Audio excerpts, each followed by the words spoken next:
10,000 বছর আগে ধরো যে ডাইনোসর চলে গেছে, তার ডিএনএ যদি পাই, তাহলে ওর ক্লোন করে কাছাকাছি ওই মানের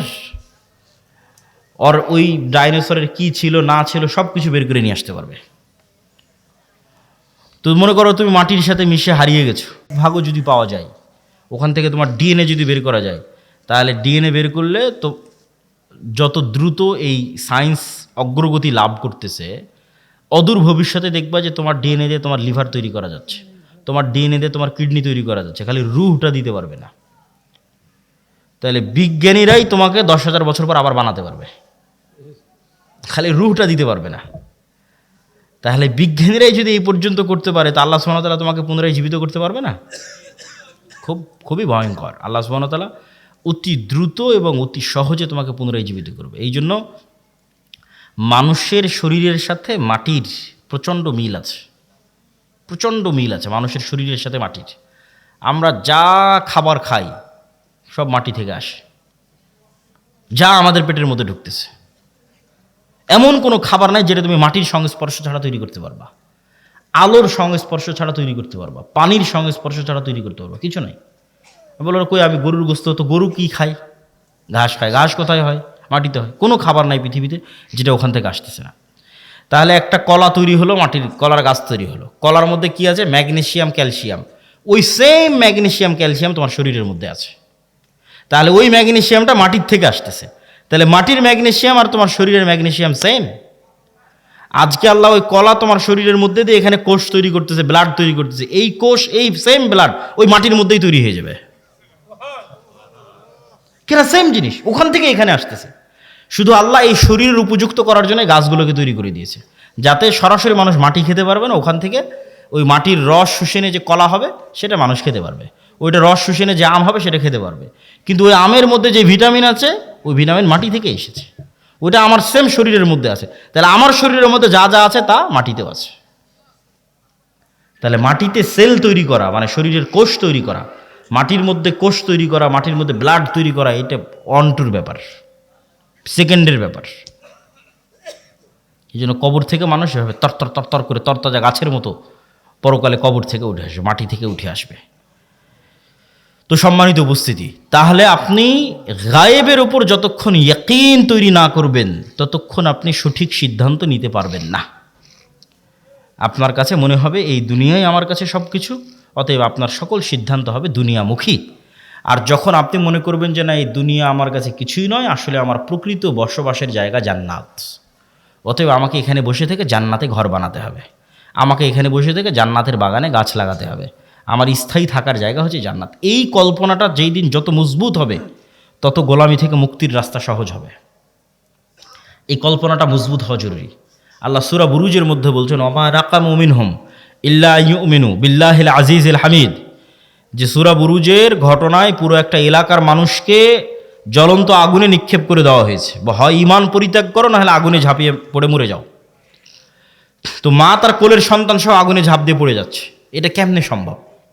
এটা সম্ভবের একটাই রাস্তা, ওরা যে আগুনে ঝাঁপ দিচ্ছে ওই আগুনকে ওরা নিশ্চিত জান্নাত মনে করতেছে, আর বাড়িতে ফিরে গেলে যে এসি ফ্রিজ ফ্যানের বাতাস আছে ওইটাকে ওরা নিশ্চিত জাহান্নামের আগুন মনে করতেছে। শুধু মনে করা নয়, ইয়াকিনের লেভেলে ওদের বিশ্বাস। ফলত ওরা আগুনে ঢুকতেছে না জান্নাতে ঢুকতেছে? জান্নাতে ঢুকতেছে। এটা ছাড়া আপনি ঢুকতে পারবেন না, এই লেভেলের ইয়াকিন ছাড়া আপনি ঢুকতে পারবেন না। ওরা তো আগুনে ঢুকতেছে না, জান্নাতের মধ্যে ঢুকতেছে, দেখতে পাচ্ছে এটা জান্নাত। এই সেম পরীক্ষা তো দাজ্জালের পরীক্ষা এরকমই হবে। দাজ্জালের জান্নাত হবে জাহান্নাম, দাজ্জালের জাহান্নাম হবে জান্নাত। তাহলে আপনি যেদিন এই পরিমাণের কল্পনায় যেতে পারবেন যে আমার স্থায়ী শান্তিটা কোথায়, আমার স্থায়ী আরাম কোথায়, আমি যদি আজকে আমার বাপ মা থেকে আলাদা হয়ে যাই, আমি যদি আজকে আমার ছেলে মেয়ে থেকে আলাদা হয়ে যাই, আর যদি জীবনে কোনো দিন আমার বাপ মায়ের সাথে দেখা না হয়, আমার আর যদি জীবনে কোনো দিন ভাই বোনের সাথে দেখা না হয়, আমার যদি আর জীবনে কোনো দিন আমার আত্মীয় স্বজন পাড়া প্রতিবেশী ছেলে মেয়ে স্ত্রী পুত্রের সাথে দেখা না হয়, তাহলে এর চেয়ে কষ্টের পৃথিবীতে আর কিছু নাই। এটা তাহলে কোনো জীবনই হলো না। বরং যদি এর বিপরীতটা হতো, যে এই যমুনা নদীর পাড়ে আমার একটা বিশাল বাড়ি থাকলো, বাংলো বাড়ি, আর সেই বিশাল বাংলো বাড়িতে আমি স্থায়ীভাবে আমার ছেলে মেয়ে স্ত্রী পুত্র বাপ মা সবাইকে নিয়ে, কোনো মৃত্যু নাই কোনো অসুখ নাই, ছোটোবেলায় যেরকম যমুনা নদী থেকে একটু গোসল করতাম, ওরকম মাঝে মধ্যে গিয়ে গোসল করে আসবো, একটু মাছ ধরতাম, মাঝে মধ্যে একটু মাছ ধরে আসবো, নৌকা চালাতাম, মাঝে মধ্যে একটু নৌকা চালিয়ে আসবো। আর এই জীবনটা পার্মানেন্ট। এইটা যদি তোমার কাছে মনে হয় যে এটা জীবনের সবচেয়ে বড় সফলতা, তাহলে এটা জান্নাতে সম্ভব। সবাই যদি জান্নাতে যায়, তাহলে সবাইকে নিয়ে স্থায়ী পার্মানেন্টলি জান্নাতে এটা বাস্তবায়ন করা সম্ভব।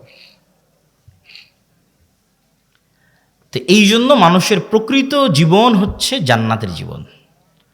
আর দুনিয়ার জীবনটা কেমন? আমি আজকে যেমন রাজশাহী থেকে অথবা ঠাকুরগাঁ দিনাজপুর থেকে এখানে এসেছি, 10টার 9:30 দিকে পৌঁছেছি, 11:30 12টার মধ্যে বের হয়ে যাব।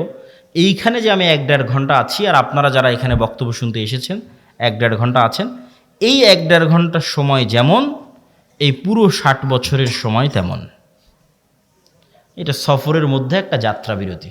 সফরটা শুরু হয়েছে যেদিন আল্লাহ রূহ তৈরি করেছিল, এই সফরটা শেষ হবে জান্নাতে এবং জাহান্নামে যাওয়ার মধ্যে। তাহলে এই লম্বা সময়ের মধ্যে এই 60 বছর অতি ছোট। ঠিক এই পুরো 60 বছরের মধ্যে এখনকার 1-1.5 ঘন্টা যত ছোট। এবং মানুষ যখন পরকালে উঠবে, তখন মানুষের কাছে এটাই মনে হবে যে আমরা দুনিয়াতে মনে হয় 1-1.5 ঘন্টা ছিলাম। এটা কোরআনের আয়াতের অনুবাদ, যে মানুষেরা বলবে যে আমরা দুনিয়াতে মনে হয় 1 দিন বেঁচেছিলাম, হাফ দিন বেঁচেছিলাম, অথচ বেঁচেছে 60-70 বছর। তো সম্মানিত উপস্থিতি, 1 নম্বর পয়েন্ট ঈমান বিল গায়বি ইয়াকিন। পরের পয়েন্টগুলো একটু ছোট ছোট করে নিই, সময় অনেক অল্প। ঈমান বিল গায়বি ইয়াকিন হওয়ার পরের পর্ব হচ্ছে ইসলাম এবং মুসলমানদের বিজয়ের জন্য আল্লাহর সাহায্য জরুরি। আল্লাহর সাহায্য ছাড়া নবীরাও জয়লাভ করতে পারেনি। আমাদের নবী মুহাম্মদ সাল্লাল্লাহু আলাইহি সাল্লামও নয়। আল্লাহর সাহায্য নিশ্চিত যদি না হয়, আর আপনি যদি পারমাণবিক বমেরও মালিক হয়ে যান, জয়লাভ করতে পারবেন না। আর আল্লাহর সাহায্য যদি নিশ্চিত হয়, আপনি যদি সবচেয়ে দুর্বল থাকেন, জয়লাভ করতে পারবেন। তো শর্ত আল্লাহর সাহায্য। আল্লাহর সাহায্য আসে কিভাবে? 2টা টেকনোলজিতে আল্লাহর সাহায্য খুব দ্রুত পৃথিবীতে নেমে আসে। টেকনোলজি বললাম বুঝার সুবিধার্থে, ইয়াং জেনারেশনের বুঝার সুবিধার্থে। মূলত 2টা ইবাদতে আল্লাহর সাহায্য পৃথিবীতে নেমে আসে। একটা রাতের সালাত আর একটা সকাল সন্ধ্যার জিকির। রাতের সালাত এবং সকাল সন্ধ্যার জিকির।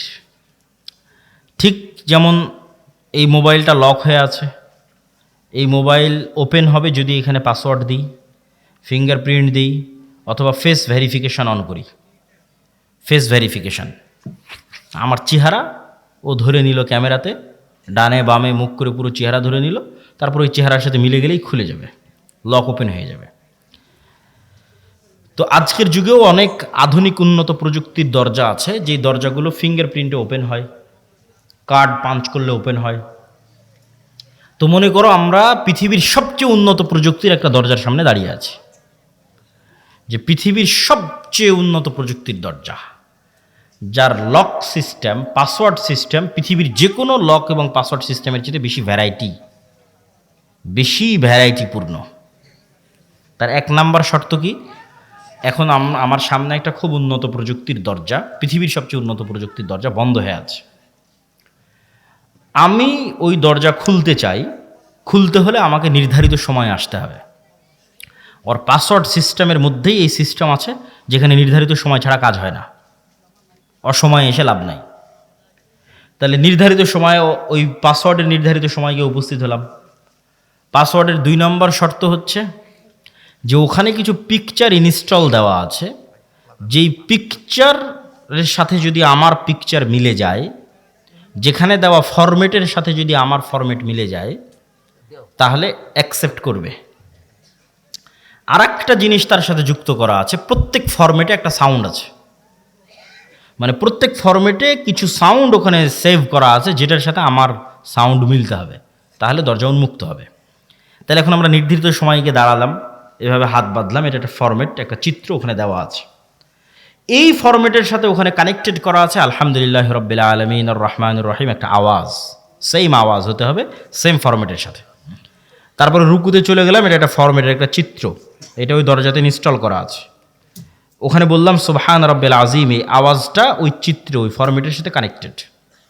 তাহলে নির্ধারিত সময়ে গিয়ে নির্ধারিত পিকচার ফরম্যাট তৈরি করে নির্ধারিত আওয়াজ যখন আমি বলতে পারলাম, তখন দরজাটা খুলে গেল।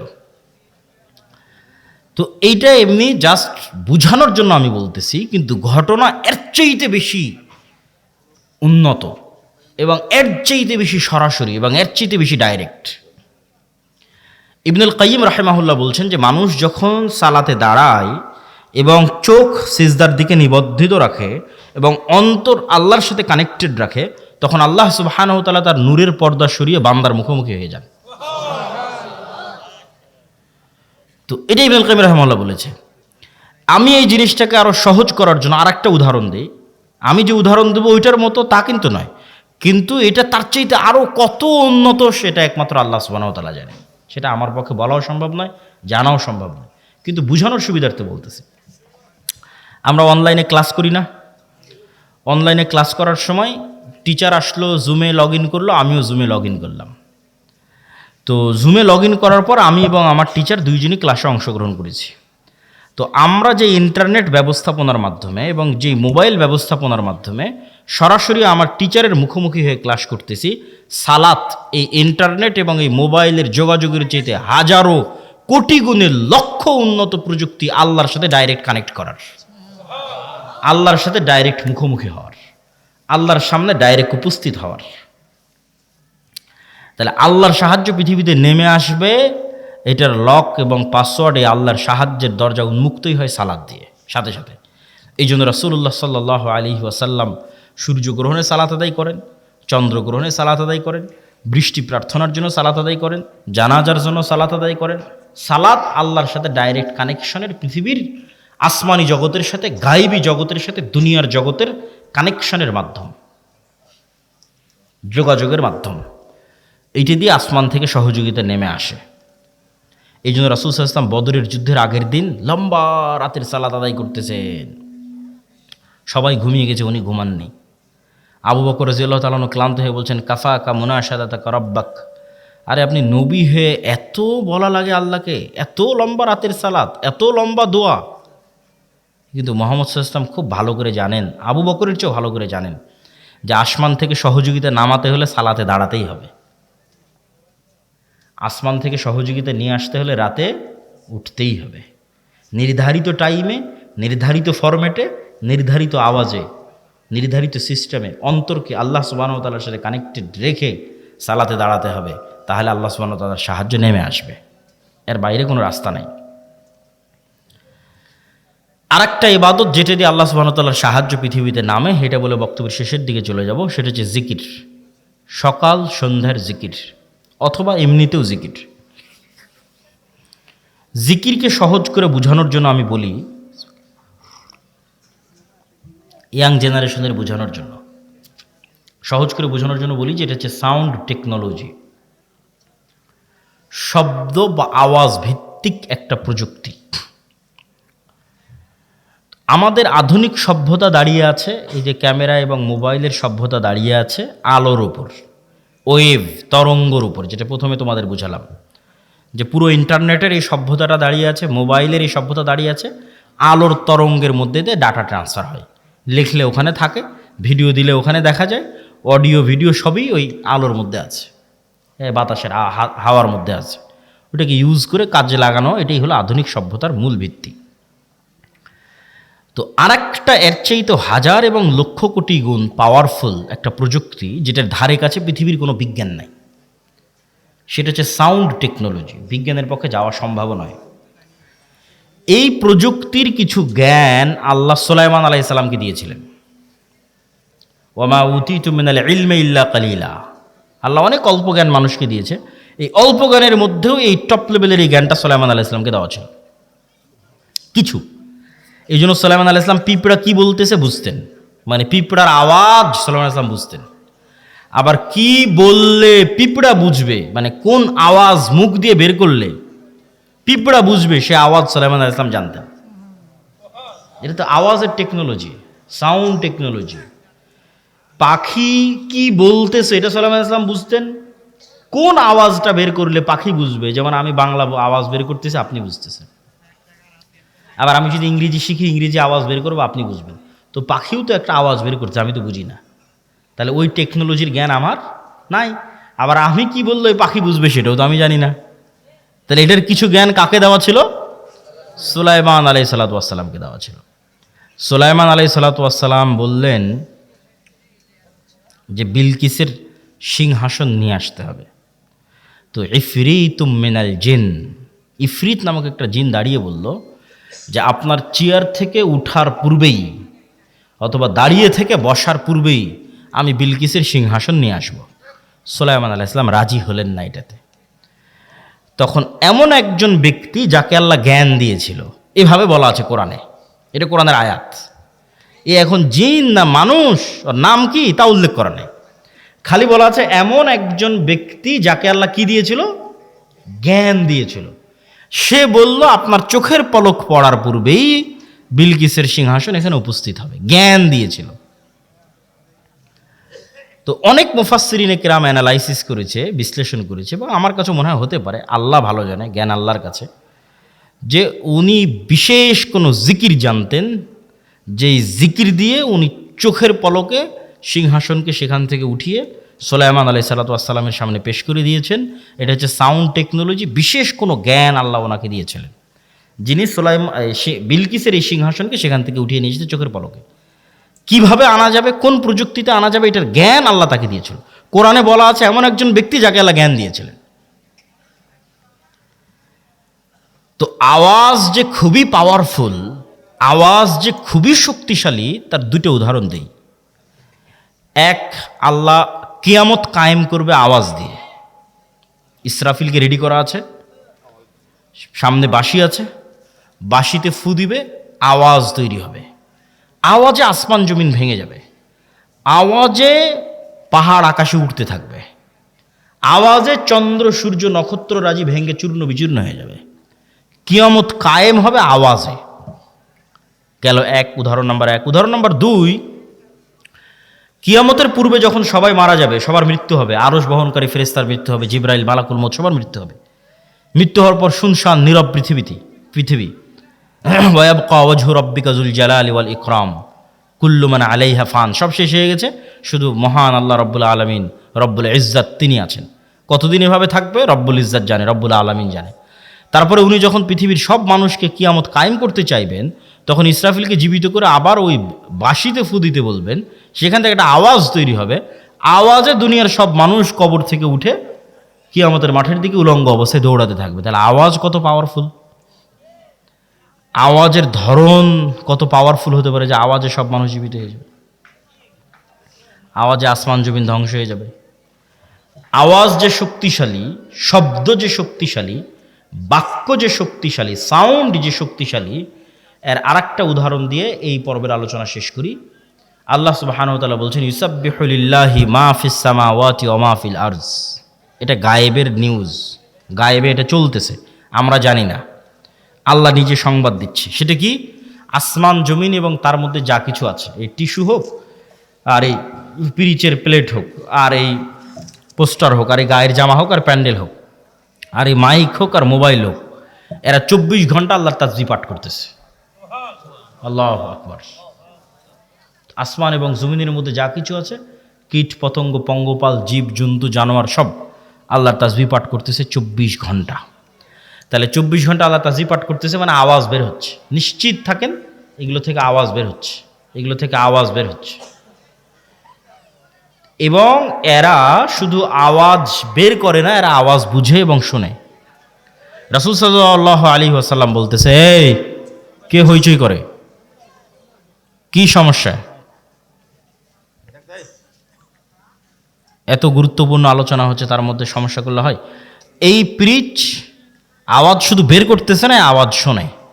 রাসূল সাল্লাল্লাহু আলাইহি ওয়াসাল্লাম বলতেছে, মুয়াজ্জিন যখন আজান দেয়, যতদূর পর্যন্ত তার আওয়াজ যায়, প্রত্যেকটা জীব জন্তু, জড়বস্তু, জড় পদার্থ, কীট পতঙ্গ, পঙ্গপাল, ধূলিকণা, বালিকণা, সব ওই আওয়াজ বুঝে কিয়ামতের মাঠে সাক্ষী দিবে। আল্লাহু আকবার। তাহলে আওয়াজের উপরেই সব দাঁড়িয়ে আছে। এরা 24 ঘন্টা তাসবিহও পাঠ করতেছে, আবার আপনি তাসবিহ পড়লে এরা বুঝতেও পারতেছে। আপনি সুবহানাল্লাহ বলবেন, এ বোঝে সুবহানাল্লাহ, আলহামদুলিল্লাহ বলবেন, এ বোঝে আলহামদুলিল্লাহ, আল্লাহু আকবার বলবেন, এ বোঝে আল্লাহু আকবার। এই জন্য জিকির খুবই পাওয়ারফুল। আর এই জন্য আল্লাহ সুবহানাহু ওয়া তাআলা উম্মতে মুহাম্মাদিকে যেই নিয়ামতটা দিয়েছেন, এটা পৃথিবীর সবচেয়ে শক্তিশালী। মুসা আলাইহি সালাতু ওয়াস সালামের লাঠি এবং ঈসা আলাইহিস সালাতু ওয়াস সালাম যে জীবিতকে মৃত করতেন আর অন্ধকে চক্ষুষ্মান করতেন, টাক মাথায় হাত দিলে চুল গজিয়ে যেত, এগুলো সবগুলোর চেয়ে পাওয়ারফুল হচ্ছে এই কোরআন। কেন মুসা আলাইহিস সালামের লাঠির চেয়ে তো পাওয়ারফুল? কেন এই কোরআন সরাসরি আল্লাহর নিজের আওয়াজ। বলেন আল্লাহু আকবার।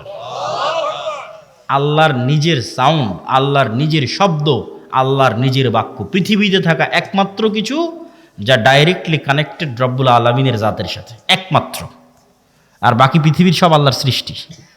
শুধু কোরআন সরাসরি আল্লাহর আওয়াজ, আল্লাহর সাউন্ড, যা আল্লাহর থেকে জিবরাইল আলাইহিস সালাম শুনেছে, জিবরাইল আলাইহিস সালাম থেকে মুহাম্মদ সাল্লাল্লাহু আলাইহি ওয়াসাল্লাম শুনেছে, তার কাছ থেকে আমরা শুনেছি। তাহলে উম্মতে মুহাম্মাদের উপর সবচেয়ে বড় নেয়ামত হচ্ছে কোরআন, আর এই জন্য সবচেয়ে বড় জিকির হচ্ছে কোরআন। সর্বশ্রেষ্ঠ জিকির হচ্ছে কোরআন তেলাওয়াত। কিন্তু এই কোরআন বুঝলে তো, মানলে তো উম্মতে মুহাম্মাদের মুক্তি হবে। কেউ বুঝেও না, কেউ মানেও না, হাফেজ হয়ে শেষ, তাহলে তো হবে না। শুধু কোরআন আরবিতে পড়া শিখে নিলাম দিয়ে শেষ না। কোরআনে আল্লাহ সুবহানাহু ওয়া তাআলা বোঝার জিনিস দিয়েছেন, চিন্তা করার জিনিস দিয়েছেন, এটা খুব জরুরি। তো আমাদের বক্তব্যের শেষ দুইটা পয়েন্ট। আজকের অবশ্য সব আলোচনা আল্লাহর পথে যাত্রা এই বইয়ের মধ্যে আছে। এই বইটা প্রত্যেক মসজিদ, মাদ্রাসায়, স্কুল, কলেজে প্রতি সপ্তাহে অন্তত একদিন সাপ্তাহিক দার্সের অন্তর্ভুক্ত করা উচিত, পাঠচক্র, তালিমি বৈঠকের অন্তর্ভুক্ত করা উচিত। তবে বইটা আজকে নাই, এর আগের প্রোগ্রামই শেষ হয়ে গেছে। আজকে মনে হয় শুধু 2-3টা বই আছে, তার মধ্যে এই উপদেশ একটা, আর কি আছে, আর ফতোয়া সিরিজ একটা, শুধু 3-4টাই বই আছে। উপদেশ 2-3টে আর ফতোয়ার একটা। আগের প্রোগ্রামে সব বই শেষ হয়ে যাওয়াতে আমরা এখানে আর নিয়ে আসতে পারিনি। তবে কোনো বই না নিলেও আল্লাহর পথে যাত্রা এই বইটা অনলাইনে অর্ডার দিয়ে হলেও, জামিয়া সালাফিতে যোগাযোগ করে হলেও প্রত্যেক মসজিদে, মাদ্রাসায়, ব্যক্তিগত বাড়িতে, পরিবারে একটা করে রাখা উচিত। এটা ঈমান বিল গায়বে ইয়াকিন তৈরি করার জন্য। শেষ 2 পয়েন্ট, সত্যবাদিতা, ন্যায়পরায়ণতা আর জ্ঞান ও শিক্ষা। পৃথিবীতে গোলামি থেকে মুক্ত হওয়ার জন্য এবং নেতা হওয়ার জন্য আল্লাহ কিছু ফাংশন পৃথিবীতে রেখেছেন। এতক্ষণ যেগুলো বলে মানে সব গায়েবের ফাংশন, এখন বাস্তব জগতের ফাংশন বলি। বাস্তব জগতেও কিন্তু আল্লাহর তৈরি করা ফাংশন কাজ করে। যেমন আল্লাহ আগুন তৈরি করেছে জ্বালানোর জন্য।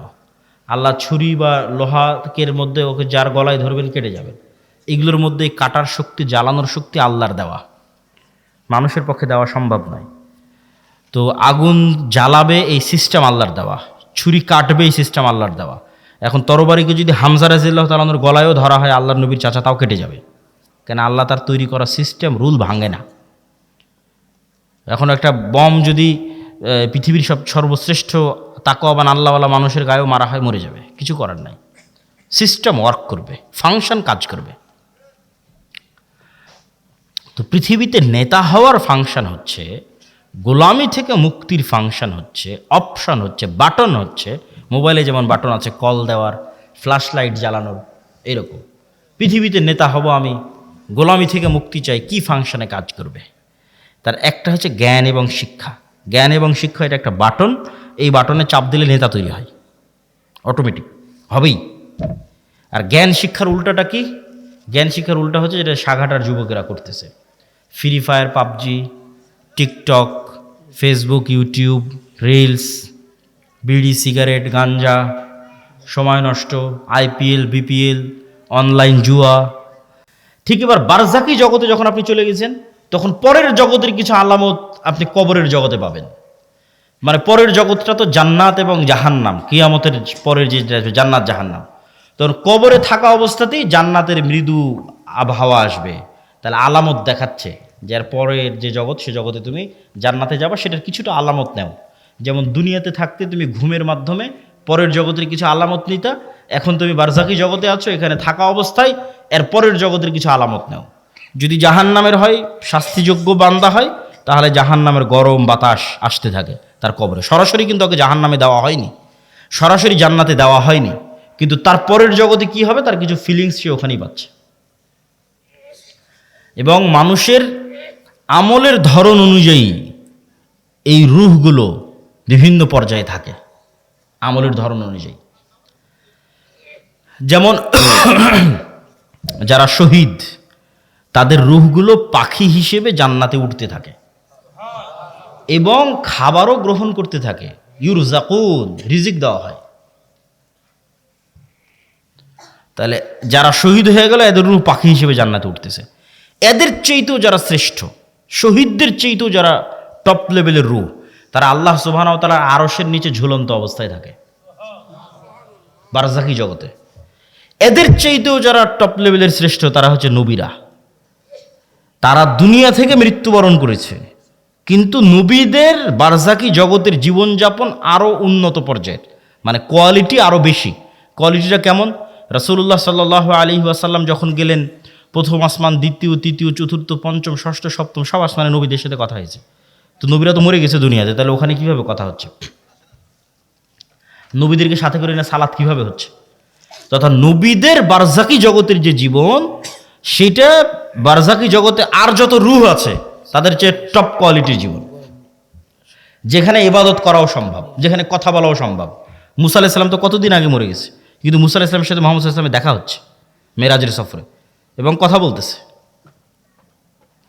তো এটা হলো বারজাখী জগতের জীবন, যেটা কিয়ামতের পূর্ব পর্যন্ত এবং মৃত্যুর পরের। তাহলে এগুলো তো গায়েব। এই গায়েবগুলোর উপর আপনার ঈমান, ইয়াকিন কোন পর্যায়ের, আপনি কোন জায়গা থেকে এগুলোর উপর ঈমান রাখেন? এগুলো কি আপনি চোখে দেখতে পাওয়ার মতো ঈমান রাখেন, না বাস শুনলাম দেখলাম শেষ? যতক্ষণ পর্যন্ত চোখে দেখতে পাওয়ার মতো ঈমান অর্জন এই জিনিসগুলোর উপর না হবে, ততক্ষণ পর্যন্ত গোলামি থেকে মুক্তির রাস্তা তৈরি হবে না। এই জন্য ঈমান মজবুত করা সবচেয়ে জরুরি। আর যদিও আজকের দুনিয়ার বস্তুবাদী জগতে মনে হচ্ছে যে বস্তুবাদী জগতে কিভাবে গায়েবের উপর ঈমান রাখা যায়, কিন্তু আমি চিন্তা করে দেখলাম যে এই বস্তুবাদী জগতে গায়েবের উপর ঈমান মজবুত করার আরও বেশি রাস্তা তৈরি হয়েছে। আমার চিন্তা, আমি উল্টাভাবে চিন্তা করেছি যে মানুষ মনে করতেছে যে সে মোবাইলের আনন্দ বিনোদনের মধ্যে ডুবে যাচ্ছে, মদ, জুয়া, আড্ডা, পৃথিবীতে এমন কোনো গুনাহের রাস্তা নেই যেটা বর্তমানে উন্মুক্ত হয়নি। ফলত সে কীভাবে গায়েবের উপর ইয়াকিন রাখবে? গায়েবের তো কোনো আলামত কোথাও দেখাই যায় না। কিন্তু আমি চিন্তা করে দেখলাম যে না, আমরা আধুনিক যুগে যা যা ব্যবহার করতেছি তা আমাকে গায়েবের প্রতি ইয়াকিন তৈরি করতে আরও বাধ্য করা উচিত। কিভাবে আপনাকে বলি, আজ থেকে 100 বছর আগে এই সাঘাটার কোনো মানুষকে যদি এখন জীবিত করা হয়, 100 বছর আগে এই প্রোগ্রামে নিয়ে এসে বসানো হয় মুরব্বির জায়গায়, দিয়ে তাকে আমি বলবো যে মুরব্বি, আমি এখন যে কথা বলতেছি আমার এই কথাটা না 1000 কিলোমিটার দূরে আমেরিকাতে এখন বাজতেছে, এখন আমার এই কথা উড়ে গিয়ে আমেরিকাতে এখন বাজতেছে, কয়েক হাজার কিলোমিটার দূরে। মুরব্বি তো বিশ্বাস করতে পারবে না যে বলে এখানে, বলবে এখানে, বাজবে লন্ডনে সাথে সাথে, এ কেমনি সম্ভব? এ তো গায়েব। এটা কিন্তু 100 বছর আগে এটাই গায়েব, 100 বছর আগে এটাই গায়েব। অথচ আমি কথা বললে আমার এই কথা উড়ে আমেরিকা, পৃথিবী যেদিন সৃষ্টি হয়েছে সেই দিন থেকেই যায়। বুঝেন মনে হয় আমার কথা? এটা মানুষ জানতো না। এটা তো আলোর গতির মধ্যে, আলোর মধ্যে ডাটা ট্রান্সফার হয়, এই জ্ঞান মানুষের ছিল না। কিন্তু ট্রান্সফার তো ভাই যেই দিন থেকে আল্লাহ পৃথিবী সৃষ্টি করেছে সেই দিন থেকেই হয়। মানে আমি এখান থেকে বলবো আর এটা আলোর গতির সাথে আমার এই কথা সারা পৃথিবীতে ঘুরতেছে, বা আলো যতদূর পর্যন্ত যাচ্ছে আমার এই কথা অতদূর পর্যন্ত যেতে থাকতেছে। এটা যেই দিন থেকে পৃথিবী আল্লাহ সৃষ্টি করেছে সেই দিন থেকেই হয়। তাহলে এটা আমাদের জন্য কি ছিল? গায়েব ছিল। বলেন তো এটা আমাদের জন্য কি ছিল? গায়েব ছিল। তখন জানতাম না। তাহলে এইটা যদি সম্ভব হয় যে কথা বলবো এখানে আর আলোর গতিতে সেই কথা গিয়ে বাজবে আমেরিকায়, এবং আমেরিকায় বসে মানুষ শুনতেছে, এখন লন্ডনে বসে মানুষ শুনতেছে, আপনারা টিভি মোবাইলে ব্যবহার করতেছেন, তাহলে এটা ব্যবহার করা অবস্থায় আপনি কিভাবে বিশ্বাস করতেছেন যে এই কথা আল্লাহ শুনতেছে না? বলেন আল্লাহু আকবার। আপনি মোবাইল ব্যবহার করা অবস্থায় মানুষ আপনার কথা শুনে নিচ্ছে মানুষের তৈরি করা যন্ত্র দিয়ে, আমার এখনকার কথা মানুষ শুনে নিচ্ছে ইংল্যান্ডে বসে থেকে, আমেরিকায় বসে থেকে, আর আমি বিশ্বাস করতেছি আরে আমি যে কথা বলছি এটা তো মনে হয় আল্লাহ শুনতে পাচ্ছে না। তাহলে আপনি আধুনিক প্রযুক্তির প্রত্যেক যে জিনিস ব্যবহার করতেছেন ওই জিনিসে এবার এই স্টাইলে চিন্তা করবেন যে মানুষ যদি এই পর্যন্ত করতে পারে তাহলে আল্লাহ কোন পর্যন্ত করতে পারে। তাহলে আপনি যত চিন্তা করবেন তত গায়েবের উপর আপনার ইয়াকিন বাড়বে। যেহেতু ভয়ঙ্কর আমরা গেড়াকলে ফেসে গেছি। বর্তমান বিজ্ঞান এটাই বলতেছে যে কাফা বিনাফসিকাল ইয়াউমা আলাইকা হাসিবা, যে আজকে তোমার হিসাবের জন্য তুমি যথেষ্ট। আলজামনাহু তাইরাহু, মানুষের সাথে মানুষের পাখিকে আমি মানুষের ঘাড়ের সাথে বেঁধে দিয়েছি, শাব্দিক অনুবাদ করলাম। তো কেমনে মানুষ তার হিসাবের জন্য নিজেই সে যথেষ্ট, আলাদা করে হিসাব করা লাগবে না, এটার একটু দু একটা উদাহরণ দেই। এই যে আমরা এখানে কথা বলতেছি, এই কথা এখন আলোর সহযোগিতায় পৃথিবীর বাংলাদেশের সব জায়গায় পৌঁছে যাচ্ছে। তো এই আলোটা যতদূর যাচ্ছে, এই কথা কিন্তু এই আলোর মধ্যে আছে। শুধু কথা না, আমার দৃশ্য, আমার ছবি, আমার ভিডিও এই আলোর মধ্যে আছে। আলো ডাটা ট্রান্সফার করতে পারে, যেটা দিয়ে এরা ক্যামেরার কাজ করতেছে, মোবাইলের কাজ করতেছে, সেটাই। তো এখন আমরা যদি পৃথিবীতে এমন একটা যন্ত্র আবিষ্কার করি যেটা আলোর চেয়ে বেশি জোরে দ্রুত চলে, এটা আবিষ্কার করা মানুষের পক্ষে সম্ভব নয়। কল্পনা করেন যে আমরা একটা অলৌকিক কার্যকলাপের মাধ্যমে একটা মেশিন তৈরি করলাম, আলোর চেয়ে জোরে চলে, দিয়ে এখন আজ থেকে 15 বছর আগে চলে গেছি, আলোর চেয়ে বেশি গতিতে 15 বছর আগে চলে গেছি। তো 15 বছর আগে সাঘাটার মাটি থেকে যে আলোটা ছুটেছে আকাশের দিকে, ওই আলোটা এখন যে জায়গায় আছে আমি ওর আগে গিয়ে বসে গেছি, ওর আগে গিয়ে পৌঁছে গেছি, আলোটাকে ধরবো। ওই আলোটাকে ধরার সময় যদি ওখানে আমি কোনো একটা মেশিন সেট করতে পারি, তাহলে 15 বছর আগে এই সাঘাটার মাটিতে বসে আমি যা করেছি তা লাইভ দেখতে পাবো। 15 বছর আগে সাঘাটার মাটিতে আমি যা বলেছি তা আমি লাইভ শুনতে পাবো। এগুলো একটাও হারিয়ে যায়নি, সব আলোর মধ্যে আছে। ওই যে বিজ্ঞান ব্যবহার করতেছে, এখন এখান থেকে উড়িয়ে নিয়ে গিয়ে আমেরিকা লন্ডনে বাজাচ্ছে, তোর তো আলোর সহযোগিতা, ওখান থেকে হারায় না। যে ধরতে চাইবে তোমাকেও ধরতে পারবে। যে তুমি রাতের অন্ধকারেও যদি কিছু করে থাকো, সেটাও আলোর মধ্যে ভেসে থেকে গেছে, ওটা ধরা যাবে। লাইভ বদরের যুদ্ধ দেখা সম্ভব। শুধু আলোর গতিতে 1500 বছর আগে চলে যেতে হবে, তাহলে বদরের যুদ্ধ লাইভ দেখা যাবে, ক্যামেরা দিয়ে আর মোবাইল দিয়ে। মোহাম্মদ সাল্লাল্লাহু আলাইহি ওয়াসাল্লামের হাদিস লাইভ শোনা যাবে, কিন্তু যাওয়া সম্ভব নয়, তাই যেতে পারতেছি না। কিন্তু তোমাদেরকে বুঝাচ্ছি যে আমাদের হিসাব নেওয়া কত সহজ। আমাদেরকে যদি আল্লাহ সুবহানাহু ওয়া তাআলা ধরতে চায়, তাহলে অন্তত এখনকার বিজ্ঞান অনুযায়ী গায়েবের উপর আরো ইয়াকিন তৈরি হওয়া উচিত, যে আমরা তো বড় বিপদে আছি। শুধু এই একটা নয়, এই যে পুনরুত্থান, আল্লাহ সুবহানাহু ওয়া তাআলা মানুষকে জীবিত করতে চায়, জীবিত করবে। তো মানুষের ডিএনএ যদি এখনকার বিজ্ঞান